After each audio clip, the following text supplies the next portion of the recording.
On veut rendre plus concret et accessible les différents outils de financement européens pour la recherche scientifique. Donc le financement, c'est 1,5 million d'euros. Donc on peut utiliser ça pour bien sûr du matériel, des équipements, surtout quand on fait de l'expérimental.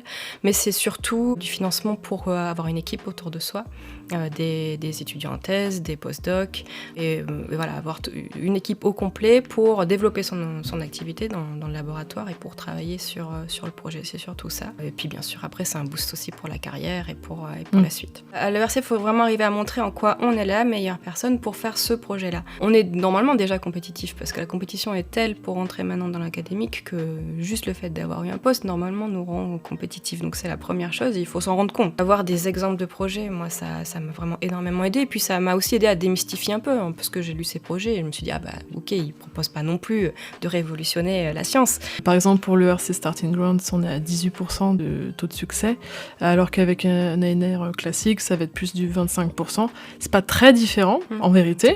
Même, on peut se dire, ils ont un syndrome un peu de l'imposteur à vendre leur projet pour demander un soutien.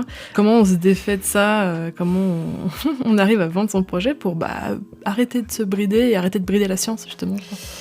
Oui, c'est crucial. Une fois qu'on a l'idée, on se demande en effet à quel point il faut que je sois ambitieuse, à quel point jusqu'où je veux vraiment aller ou jusqu'où je dois dire que je veux aller. Mais bon, on continue à y aller parce qu'on a vu des collègues qui l'ont eu, parce qu'on a vu que c'était accessible. Moi, une des choses qui m'a motivée, c'est que j'avais entendu parler d'une maître de conférence dans une petite université qui avait eu une ERC et je me suis dit, ok, c'est possible.